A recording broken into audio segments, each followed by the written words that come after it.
Welcome back to Chapter 3. We're now in Section 4, and this section starts the wonderful world of equations. Now, what we're going to do in this section is we're going to solve equations by definition. And then, in the next sections, I'm going to show you how to solve equations using various properties of equality. So what we need first off are a bunch of definitions here to kind of set everything up. So as you can see up on the board, I already have 3 definitions written out. So I'm going to go through each one of these with you and kind of explain what's what. Our very first definition is very general. It's for what we call a statement. And in math, a statement is any sentence that's either true or false, but not both. Now I know that sounds kind of weird, but not both, but I'll explain that. So it's a sentence that's either true or false. And I have a couple of examples written down here. The very first example says that the sum of 2 and 6 is 8. Well, that's a sentence that's true. So that would be considered a statement. If it had said the sum of 2 and 6 is 9, that would be false, but that still would be considered a statement. However, look at the second example. The sum of x and 6 is 8. Well, I don't know if that's true or false, because it all depends on what x is. So this is not considered a statement, the second one right here. This is not considered a statement. This is what we consider an open sentence. If I was to say Barack Obama is the President of the United States, that's a true sentence. That's a true statement. If I was to say he is the President of the United States, well, it all kind of depends on who I mean by the pronoun he. If I'm talking about Ozzie Smith, no, and then it'd be false. If I'm talking about Barack Obama, then it would be true. The variable is the open part in the open sentence, because I don't know what number or numbers this particular variable might represent. So let's go down here. An open sentence is a sentence that's neither true nor false. You have to replace the variable with a number. Okay? So once we replace the variable with a number, then we can determine whether or not it's true or false. If I replace the variable x here with a number, then I'll know whether or not it's true or false. And then I'll have some type of a statement. But as long as I have the variable there, it's an open sentence. And you say, all right, well, what numbers do we plug in for the variable x? Well, those numbers come from a set, and here's the definition here, called the replacement set. The replacement set is a set of numbers for which the replacement for the variables may be chosen. The numbers that I can plug in for the variable come from this set. And every equation that we're going to look at that has a variable that would be an open sentence is going to have a replacement set, at least in this first section here on equations. So I'm going to do some examples of this, but I need to kind of clear this out, so give me just a second. Alright, here's an example of what I'm talking about. I have an open sentence right here. 13 equals 33 plus 4d is an open sentence because I don't know if this is a true statement or a false statement, since I don't know what value d needs to be. And in this case, the values of d are going to come from a replacement set and this set right here. Now, is this always the replacement set? No, just for this particular example, this is the replacement set. Now, what I am trying to find is the value that makes it true. Because the value that makes it true, and I'm going to define it here in a second, you can already see it on the board, is called the solution of the open sentence, or the solution, in this case, of this equation. That's an equation there. You can see the two sides set equal to one another there. So I'm going to substitute in each of these values one at a time in for the variable d in my equation, in my open sentence. And the first one here is -6, so I get 13 equals 33 plus 4 times -6. And I'll see if this is a true statement. 13 equals 33. This is going to be plus -24. I get 13 equals 33, and -24 is 9. Well, this is clearly false. So this is not going to make it true. I'm going to just kind of cross it out there. I'll try -5. And I get 13 equals 33 plus 4 times -5. So I get 13 equals 33 plus this part right here is -20. I get 13 equals 33 and -20. 13, that's a true statement, right? So right now, this makes it true. Now I want to see if there are any other possible values that make it true by taking the other two values. Even though I found one, there may be more than one. I'm going to take the -4, I'm going to substitute it in. I actually don't think there's going to be one on this problem, but we don't know for sure until we check. So I plug in -4 in for the variable d, because remember, these are the replacement values that go in for the variable. And I get 13 is equal to 33 plus, that's going to be -16. I get 13 equals, that's going to be 17. Well, that's clearly false. One more to go.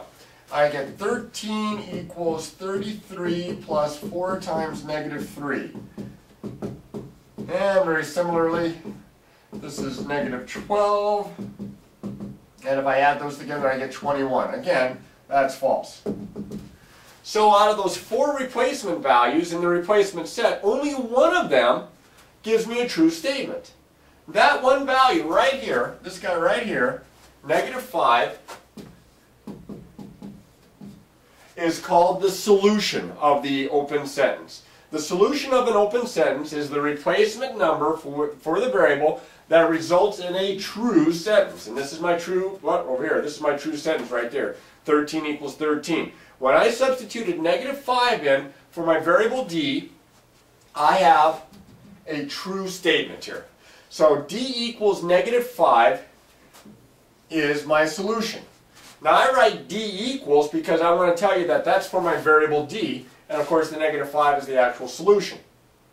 Alright, so again, the definition of a solution of an open sentence, or in this case, we could just say the solution for the equation, is that number that when I plug it in for the variable d, that comes from my replacement set, these numbers that I'm plugging in, it gives me a true statement. That's going to be my solution. Most of the equations that we'll be solving will only have one. Sometimes they might not have any solution. Sometimes they might have more than one solution. Okay? Here's another example. I didn't leave myself a lot of space, but I think I can squeeze this in. Find the solution of 3n minus 2 equals 13. Here's my open sentence there. There's my equation. If the replacement set is the set 4, 5, 6, and 7. You'll see this replacement set with the braces around it, because the braces here are called what we refer to as set notation. So that's the replacement set, the set of values that we replace. So I'm going to substitute 4, 5, 6, and 7 in for the variable n, kind of like I did up here with those values. And here we go. I'll start with 4. I'll plug 4 in. I get 3 times 4 minus 2. Does that equal 13? 3 times 4 is 12 minus 2. Does that equal 13? I get 10 equals 13. That's false. So I'm going to go ahead and kind of mark that one out. Then I'll try 5. I get 3 times 5. Again, I'm plugging in for the variable. Minus 2 equals 13. 3 times 5 is 15. Minus 2 equals 13. Yep. That one works out. So right now, this is a good one. That's going to be a solution. Now I'll try 6. 3 times 6 minus 2, does that equal 13? This is 18 minus 2 equals 13. This is 16 equals 13. Well, that's false. Then I'll try 7. 3 times 7 minus 2, does that equal 13? 3 times 7 is 21 minus 2 equals 13. And I get 19 equals 13. Well, that's false. So again, only one value, as it turned out, makes this a true statement. And that value is 5. My variable is n, so over here I'm going to write n is equal to 5. And that's going to be my solution. Now, a couple warnings on this. First off, I know some of you have had a little bit of algebra before and you already know certain techniques to solve equations.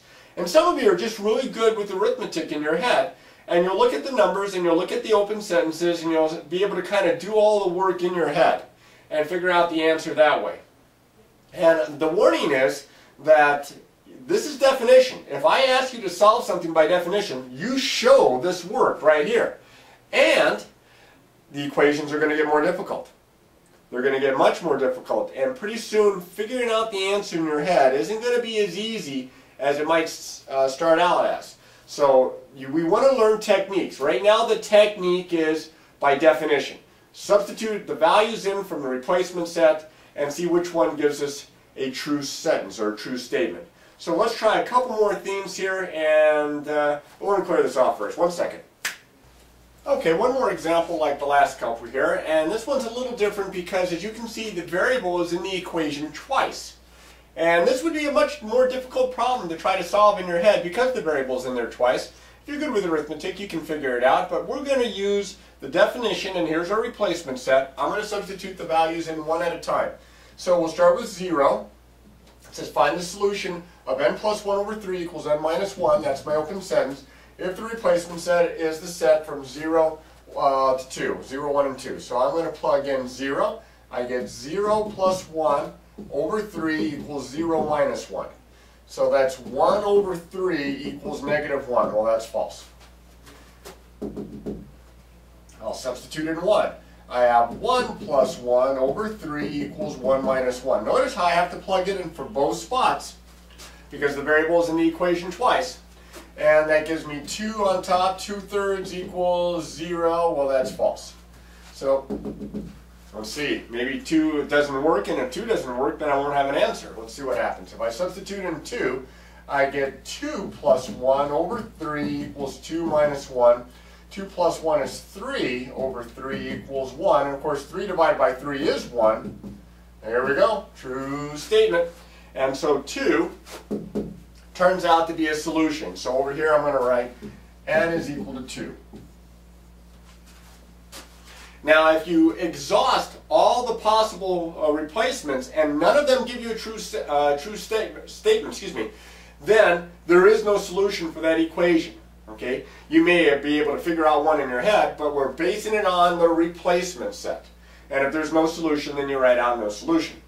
Now, here are two different kinds of equations, different, I should say, than the ones that we've been doing, because there's no replacement set given, and the variable is already all by itself, either on the left side or the right side of the open sentence.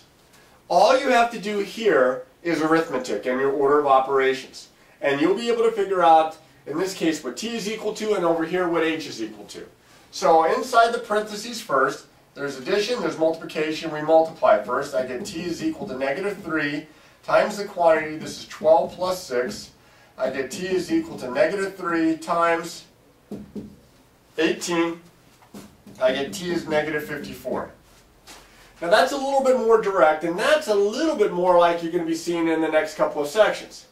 Well, for right now, we're going to go ahead, just do the arithmetic, no replacement set. That's our solution. This guy over here, very similar in that I do the order of operations. So I do the stuff in the numerator separate than the stuff in the denominator. Up top, I'm going to multiply before I add. I get 15 plus 3. In the denominator here, I get, it looks like 8 minus 2. 15 and 3 on top is 18. 8 minus 2 in the denominator is 6. And of course, a fraction means division. 18 divided by 6 is 3. And there is my solution. Okay? We're going to get used to isolating the variable on one side. In these two examples, it was already done for us. We just had to do some arithmetic. Alright? That should be enough to get you going on this particular lesson. So remember, give it a good effort and practice, practice, practice.